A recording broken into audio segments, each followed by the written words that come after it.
Peter Marks is the founder and director of a Center for Conscious Care. His organization is doing some incredible work with individuals with autism, as well as those who are providing care to these individuals.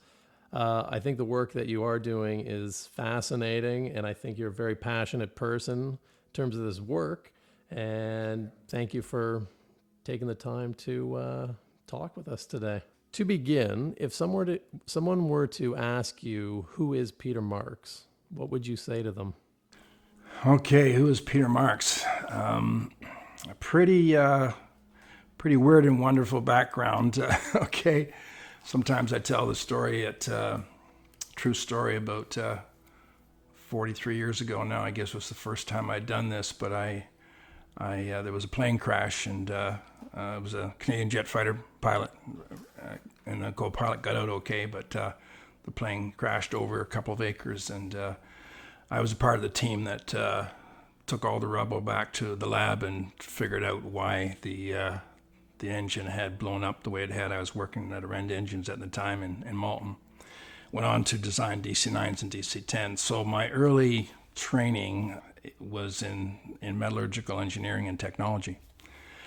So I went from there into business. At the time, there was a lot of distributors of specialty alloy products were hiring people with technical backgrounds to set up branch offices and distribution centers. So I went to there as my next move. And then about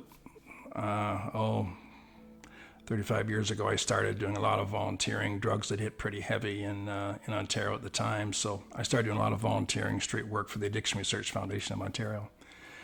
Not too long after that, I decided that engineering and working in that line was just not where my heart and my passion was. So I took a lowly job at the Addiction Research Foundation, kind of as a street worker. Joanne and I cut our salary by about 80% and gave the new car away that we got every year. And I also controlled the 4 golds behind the visitors' players box in Maple Leaf Gardens. So I gave a lot up, but it's been well worth it. That is a lot. That is a lot. You can't get tickets anymore. No, you can't. No, those are the days, right? So moved from there then, and worked myself into regional director of Halton, actually, and in about 8 or 10 years. And then I left to basically set up my own consulting company. And I partnered with a friend, Brian Scarrett, and we established one of Canada's international human and health services organizations, and I was CEO there. And I was there till about 12, 14 years ago, I guess. And I'd done some work in First Nations during that time, more volunteering than work, but a fair bit of work in Northern Ontario. But I started to see the stats come through from our families with this sharp rise in autism and developmental disabilities. And this was maybe 15 years ago. And I'd only seen the front end of the curve. Back in the 50s, it was like 1 in 10,000 folks were born with autism. And like this year, it's like 1 in 40 boys and 1 in 60 girls. So the curve, just a hockey stick curve in it. So I basically, I had gone back after my engineering and retooled, doing some master's work in counseling psychology. Went back and just started applying kind of my engineering technology background to see what was the best evidence-based ways to really support people with developmental disabilities, and to how to help support workers to grow the skills that they needed. So I went back and did some work with some of the top folks at Harvard and the Center for Discovery, which is a real mecca of just incredible technology and know-how that they've developed over the last 30 years. It's up in Upper New York State. So I've got a lot of the know-how there. And then along that whole path, about almost 40 years ago now, I heard about this thing called mindfulness practice, and just learning how to be aware that you're here when you're here. And so I got in deep earnest in that practice at that time. So I'm a pretty advanced practitioner in mindfulness, and I apply that to helping support workers in the autism field to be able to bring their best, their both compassionate self when they're supporting people, because it's a very challenging human service. And what I saw lacking and what the Center for Conscious Care decided that we could maybe do to contribute to the field of really well-meaning and excellent support workers was not only bring the state-of-the-art how-to support and the best what to do is evidence-based, but the other half of ensuring that we provide optimal service is that the workers have to be able to be emotionally mature and be able to emotionally self-regulate in very, very challenging situations because of the disability. And some folks, really got agitated anger and even aggressive, right? So we developed a know-how to bring the best evidence-based how-tos, but also the other side of it is bringing people to a level of emotional competence. So that's kind of the background and kind of where I've come from. One of the interesting things about your approach, working with, because I know you're working with families, like kids with autism, their families, and a lot of times in these instances, people sort of focus on, the disability, whereas a lot of you're working with the kids, but you're also working with the care providers. And a lot of what you're doing is, I think it's a bit different because you're taking that approach. It's not just these kids, it's the people who are caring for them. Well, that's right, because it's a family concern, right? And I also have this fundamental belief, Kevin, that that life is not about just kind of getting things fixed and then getting on with whatever the good life is. Like if you can't find the good life in the middle of the chaos, you've missed really, I think, one of the most fundamental truths of being human, right? So I do spend, as much time working with the family caregivers and the supporters, helping them to be all they can be with this, and making sure that the marriage stays strong, and however they find themselves, because ultimately, if you want to ensure that the person with a disability is growing, developing to be all they can be, their support workers have to be able to manifest their A game consistently each day. And that's much easier said than done. So do you consider yourself a bit of a pioneer? Well, pioneer is a big word. My mother-in-law raised 7 kids on a farm out in Pushlands and on 100 acres with her and her husband, and she was in July doing preserves on a wood stove, and that's a pioneer woman. Okay, yeah. Okay. So pioneer is a sacred word to me. I use it very sparingly. But am I borrowing some good technologies and know-hows from other jurisdictions and from some great pioneers like Dr. Martha Hubert, a pediatric neurologist who's published around the world, and Dr. John Rady and Teresa Hamlin, who's executive director out of the Center for Discovery, which is just an incredible, resource and research center for many, many years.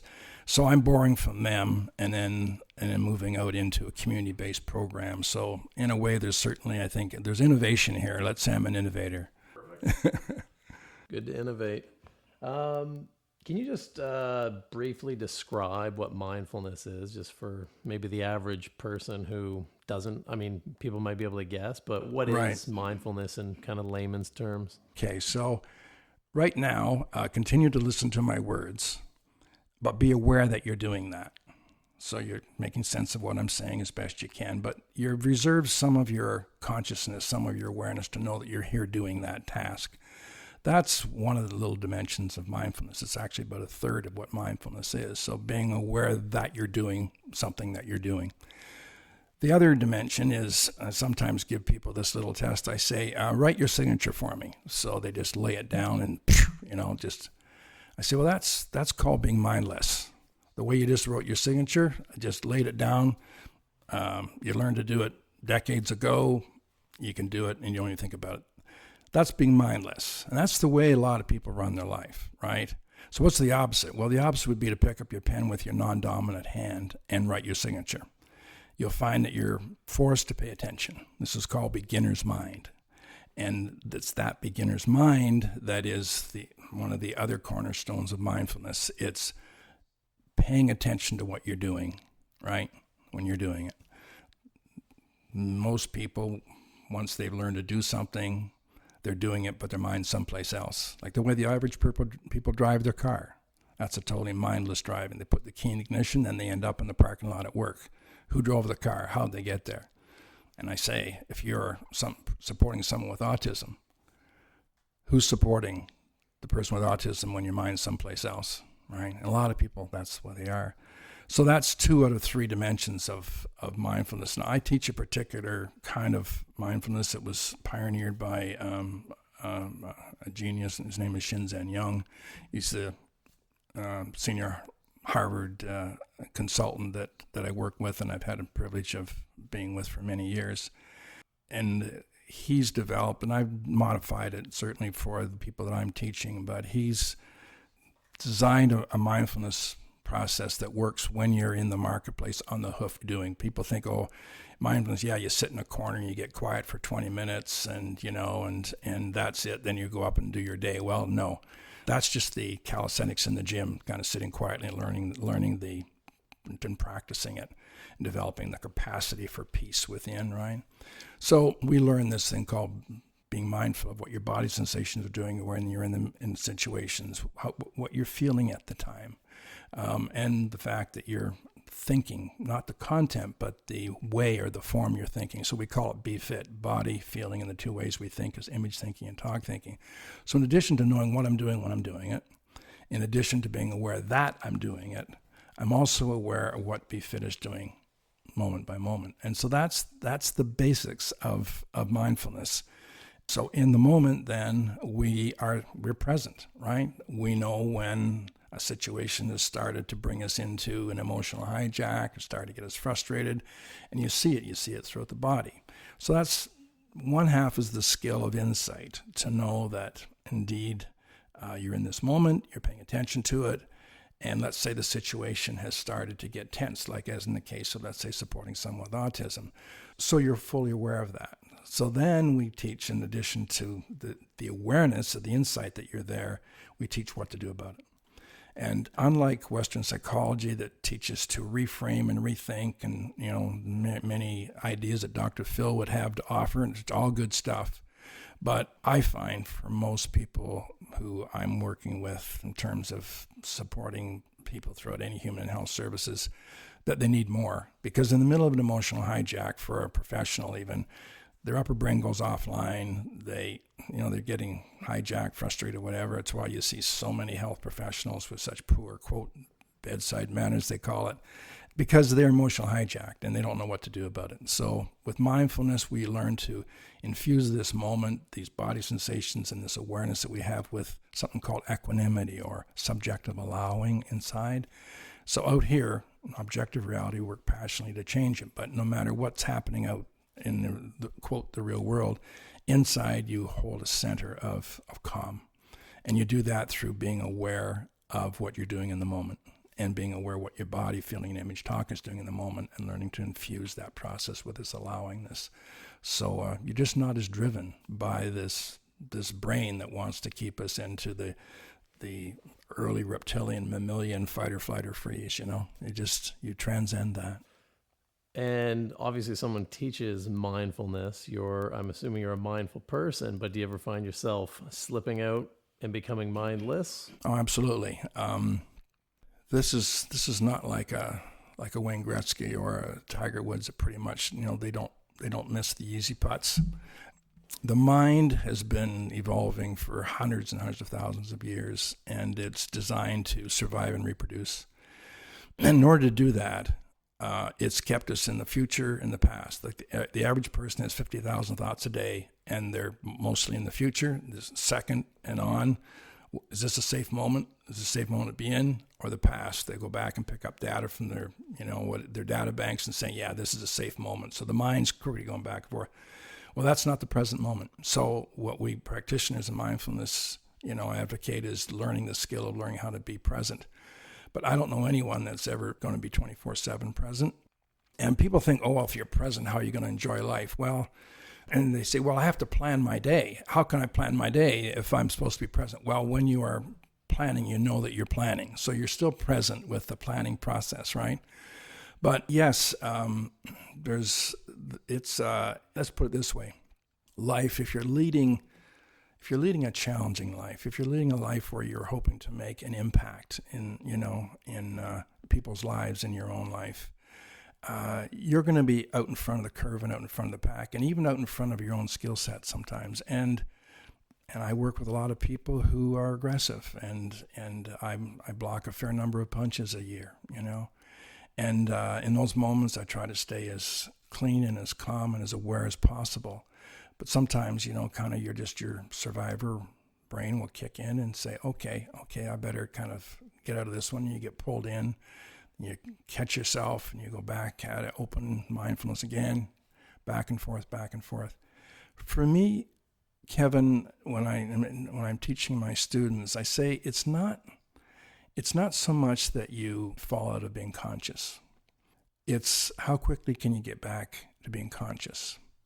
But there's something else that's a really important point to make at this time. Even though one might be in a very stressful situation and therefore get maybe pulled into the content of the moment and not have as much awareness and equanimity as you like, and once again, it's a continuum as well.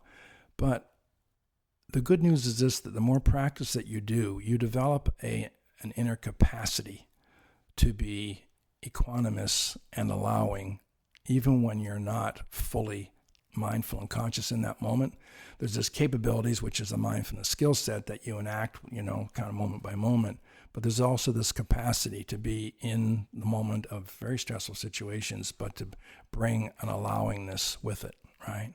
And so that's kind of when we practice, and we practice on a daily basis. This is what it brings you to be in the world. Some great teacher several thousand years ago said to learn to be in the world but not of it. And I think that's some of what the message is with mindfulness. So we've covered a lot in terms of the work you're doing in that. I've got just a few questions, a little bit more about you, the person. Sure. And then we'll kind of get close to wrapping up. Sure. What does your morning routine look like? My morning routine? Yeah. Well, I awake at 4 without an alarm. I haven't used an alarm for several decades. I just program myself, and that's when I wake up. And by the way, the average person can learn to do that in about 10 hours, believe it or not. So I get up at 4, and I'll have a piece of fruit or the likes of that, and hop into the shower. And by 4:30, I usually do my half-hour physical workout at that time. If it's usually it's inside that time of day. In the summer, nice weather, I'll usually leave it till after, and I kind of like to start my day with energizing myself like that. And what would you do? Well, I have a rebounder, a high-end rebounder, donated to me, by the way, by Sensory One, who's just a great supplier of rebounders in the province. And so I will do rebounding for 15 or 20 minutes, and then I will. I have a bike that I ride through the summer, try to get 4 or 5 times in the summer. And it's called a street strider. I don't know if you've heard it or not, but it's an elliptical bike, okay? And so I have that mounted in the wintertime on rollers and whatnot, and so in my basement. So that's kind of my workout, either my elliptical bike or else rebounding. Those are the two things that I do, because I really believe what John Rady and they're saying about the cerebellum, So I'll either do that, kind of after I awake, or else, depending on kind of the weather or whatnot, if I decide to go out in the summertime and do a little bit more outside. So that's my basic workout. Then from there, I'll go into doing a mindfulness practice, and that means I sit for an hour. Now, I'm an advanced practitioner, so people shouldn't be alarmed at that. Beginners can practice for even 15 minutes. That's an excellent sit. So I would typically sit for an hour, and I sit and I make the intention of not making any voluntary muscle movements. It's just a part of the regime that I take. That's how you practice equanimity, because the body wants to move. You get an itch, you want to scratch, So you just decide, I'm just going to infuse all of the body's discomfort with this allowing, this intention, and you just learn how to work with discomfort and frankly pain, because I usually sit in what's called a half lotus position, and there's nothing magic about that, and it's just a way to kind of stay balanced for long sitting periods and on the floor, and but it does bring the body to discomfort within about a half an hour. So it's a nice little practice to bring oneself to just learning how to maintain discipline with the body. These bodies of ours try to drive us doing so much. So as a part of then my mindfulness practice session, I just integrate this idea of working with physical discomfort. And so that's pretty much what I do 7 days a week. I usually go on to 5 to 7 day retreats a year to kind of reinforce kind of that practice, But once again, I'm an advanced practitioner, so this is pretty much the way we run our life. And what would you consider the most productive time of your day? Is it in the morning? Is it at night? Is it another time? When are you most productive? Well, I'll tell you, I think it's because of, I eat well, and I do take care of my body, and I'm blessed to have good health at my age. And then I would never go a day without doing my mindfulness practice. I have to say that, I'm pretty much productive. I didn't used to be. I used to have to sleep like 8-9 hours. I sleep 5 hours now, and I am pretty much okay there. I never nap, and I'm just very fortunate to have good health, and that's for sure. But I also try to, kind of really respect this body, and so I can say that, that the more I've done this work, that I think at 3 p.m. I can also put out a pretty good coaching sessions compared to 6 or 7 in the morning. Yeah. Now at night, I would say, I start to lose my creativity. I'd say 4 or 5. I lose my creativity, but then I've got time to do physical things and some hobbies and that. What kind of hobbies do you have? I know you're into archaeology. Well, I am. My wife and I, join dig teams in the United States. We've, dug on the Mississippi River and down through Texas and Arkansas, and so we do that. But tied into that, you ask my hobby, and it's kind of is once again a part of my workout routine. I throw something called the atlatl. Now, you're likely going to carve this out of this chat because most people have never heard of an atlatl, but it's a spear-throwing device that was used by the early Aboriginals. It's been suggested we would not have populated North America yet if it was not for this atlatl, which is a spear-throwing device. So I've got a target set up that I just throw this, and I've learned to do that. It's kind of one of the very, very last real sports I think left out there, to be honest with you. So I actually have my target set up in a ravine. So I throw from one side of the ravine to the other in the back of my house. And so I have to walk down the ravine and up to retrieve my arrows. So I get a nice half-hour workout that way. Workout. I'll do that 2-3 times a week as well. Yeah. Now this atlatl. The atlatl. Yeah. Is this something you built yourself? Do you go to is there a store where you can buy atlatls? Because I haven't seen one at Sport Check. No, you won't see one at Sport Check. No, I built my own, and I built my own spears. The spears are 7 foot long, and we're very holistic in our family, so we don't kill anything. We stop for frogs and lift them to the side of the road and turtles and all that.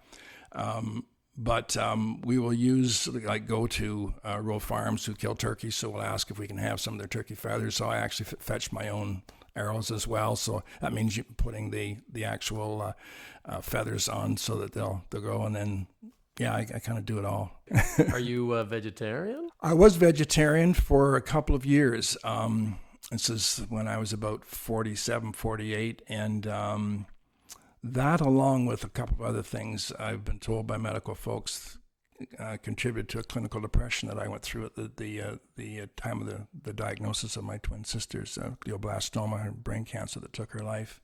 So I had that, and I was working crazy 75 hours a week, but I was also vegetarian, and some pretty sharp interns at Mac, said to me that my body's just not suited for that. And we eat small portions, 3 or 4 ounces of meat and, fish and chicken and occasionally a piece of red meat. But, yeah. So you eat like what? You eat how people should be eating. Well, what you it know, is. it's kind of the 'Cause deck most of people- cards. The deck of cards thing is the size of the meat you should have, and Yeah, portion most something people like don't do that. that. They're just Yeah. whatever Yeah. pound, let's eat it. So Yeah. Well, when you're younger, you know, you can get away with cutting corners on that stuff. But well, I now guess. I'm realizing that you can't because I'm starting to get up there. So Yeah.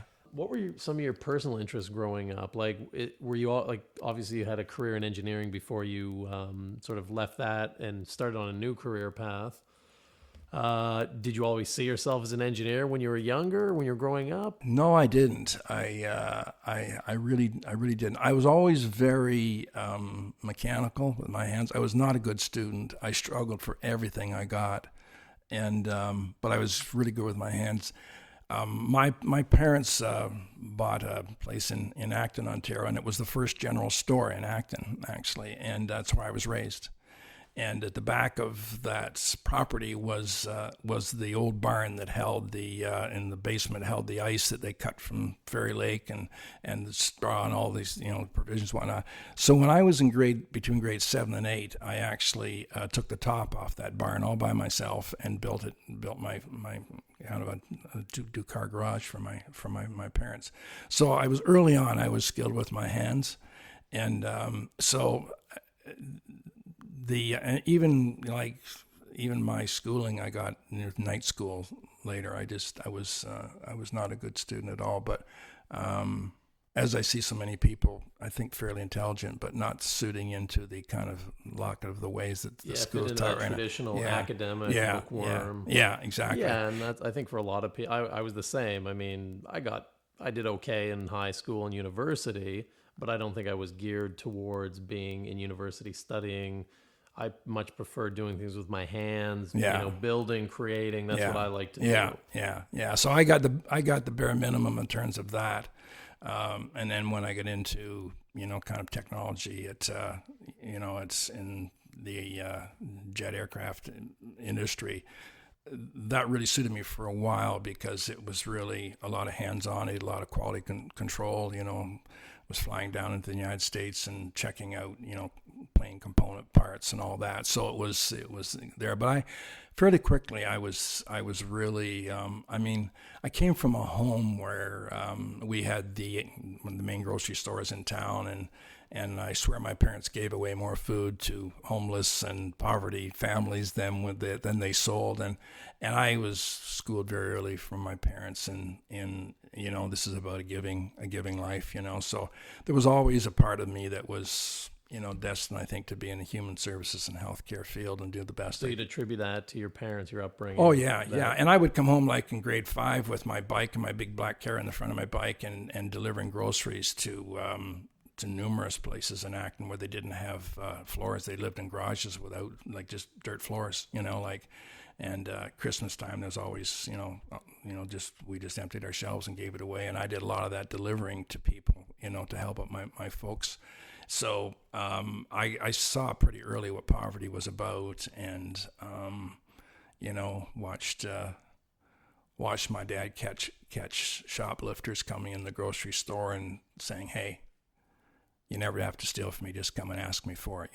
I watched that as I was stocking shelves. So I had a great role model in terms of, kind of you give back as much as you can. So it was pretty natural that I would do, and hey, there's no better job or worse job. There's, engineering is as important as a human service and healthcare worker, but I was more suited, I think, to this. And also I was a very weak boy, and through my early years, I had terrible asthma and very serious speech impediment. I spoke like that till I was about 25, and a man who was a sergeant in the First World War. He was a friend of my family's. I went to high school with his youngest son, and he took me aside one day and said, "You'd have to do something, get on with your life. You're just worrying too much about this speech thing. Just get doing something." So I went away from the house that night, and I said, I got to do something to force myself to speak. And so I ran for town council at the time. I was 25, 26. It was the year Trudeau got elected. And I said, what the heck, So I got elected. So I was making speeches and all that. And I eventually grew out of it just because I stopped caring about it, I guess. So that was a little bit of life in acting. Almost bought a house in Acton, too. Did you? I was also a pretty serious tennis player for about. I was certainly not pro level, but I was very high amateur level. Okay. Yeah. So tennis, spear throwing, tearing down barns, building garages. I like. And we also built our own log home. My family and I, we built our own log home up in Acton. Oh, you did? Yeah, we did. Yeah, and this wasn't a kit. I was working in Nipissing First Nations up in North Bay at the time, and I purchased about 150 big white pine logs, 24-inch butt logs and 40-foot long.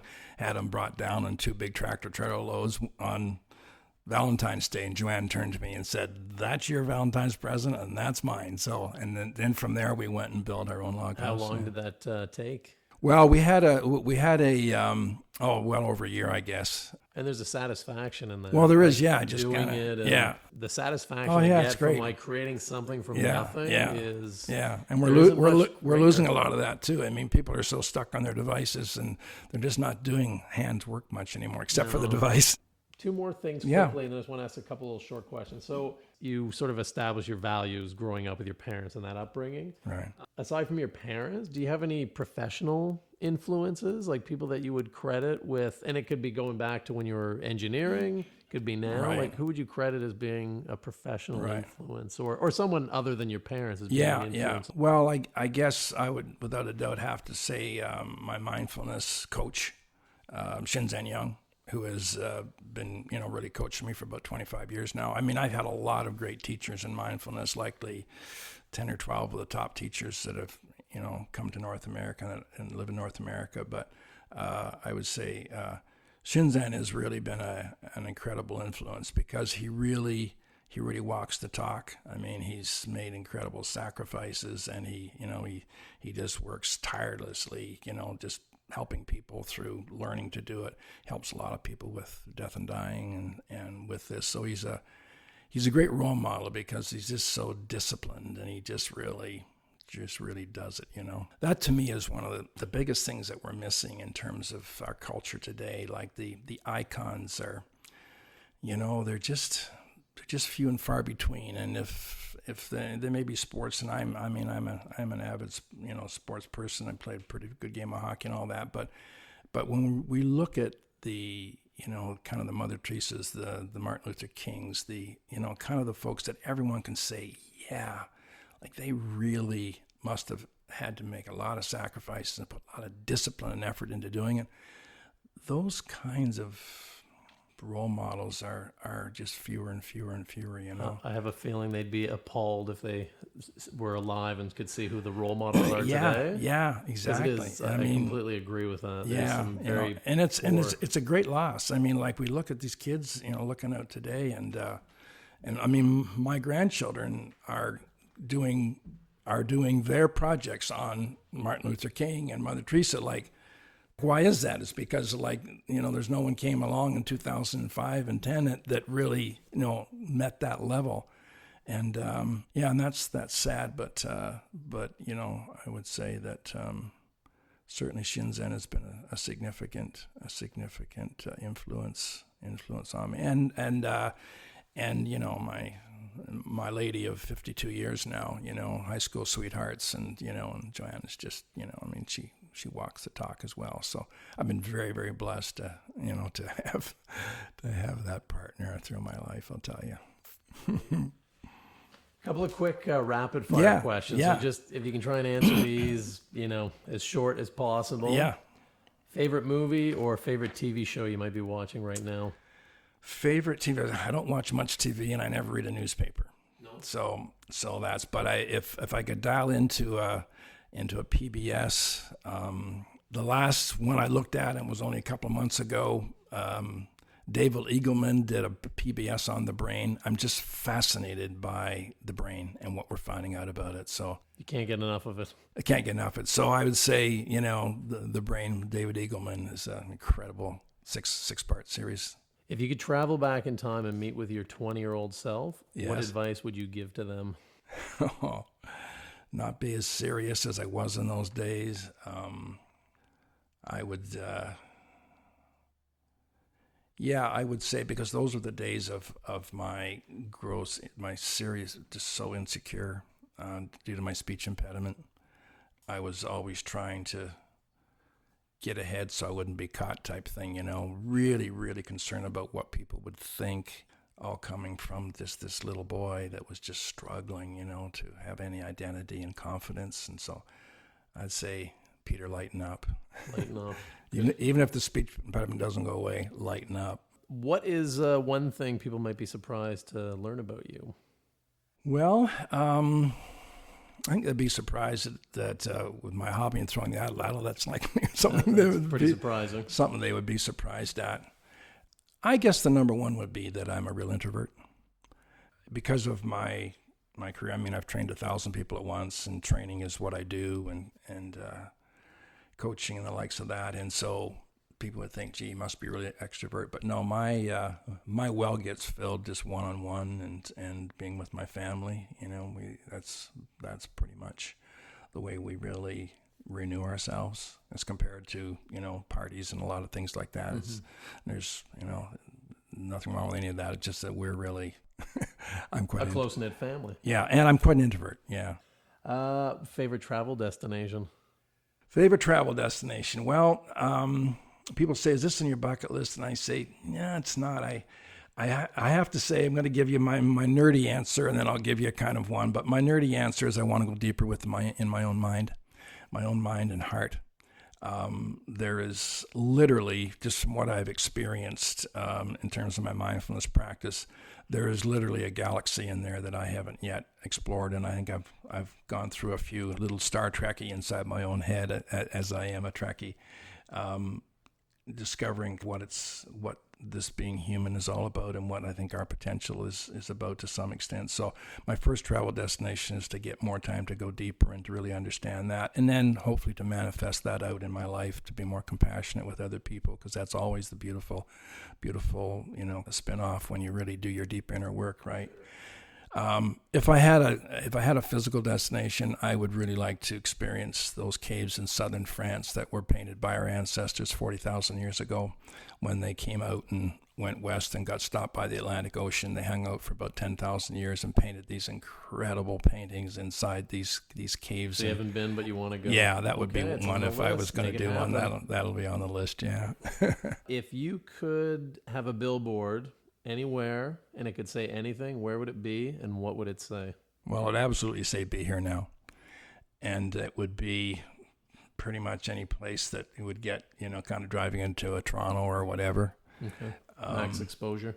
Yeah, max exposure, but definitely within a heartbeat, "Be Here Now." In fact, I got this neat little cartoon. I don't know if you saw it when we did our training, Kevin, but it's this big traffic jam, and people are out of their cars and people are honking their horns, and the caption on the bottom of the cartoon says, "If you lived now, you'd be home here." And you know how you have these promoters of subdivisions saying, gee, if you lived here, you'd be home now. So it's a beautiful cartoon. I love it. If you live now, you'd be home here. Last one. What advice could you give someone who's on a similar path? Well, there's maybe a better way to do it than the way I did it, but there's a lot of merit in the way I did it, which was, as a metallurgical technologist, and then in business, I started doing a lot of volunteering, and I worked in 5 different maximum security jails, in Halton and Orangeville and all over the place, and the street work. I just don't. If you're going to get into a human services field, I just think that, spending in First Nations, hundreds of hours of volunteering in First Nations, I just think it really opens the heart. You really know if this is where you want to be, because it's pretty demanding but incredibly fulfilling, and you really only get to know that when you play at it a bit, So yeah, that's what I'd say. Just if you think you've got an area that you'd like to move into, try it out, kind of volunteer, and then meaningfully. I don't just mean like an hour a week or something, but try to even work with an employer to take a day a week off, and just get in and get your hands rolled up and do it, and make the mistakes you have to make and do the learning you have to make, and all that work of those private victories that you just have to do with yourself. This is what being successful is about, right? It's these private victories that nobody knows about. It's getting up those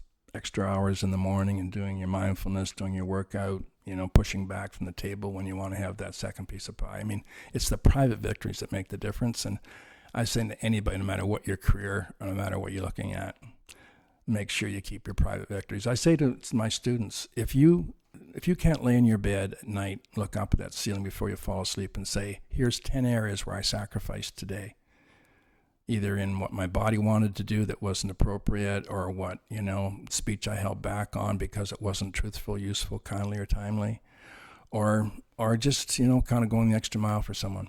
If you can't have 10 of those a day when you fall asleep, then you're not playing your A game yet, so that's a little bit where I go with that one.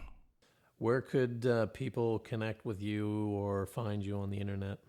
Our site is Center for Conscious Care, www.centerforconsciouscare and .ca, and that would be a place where they could kind of browse and see it. Sure. How many books have you written?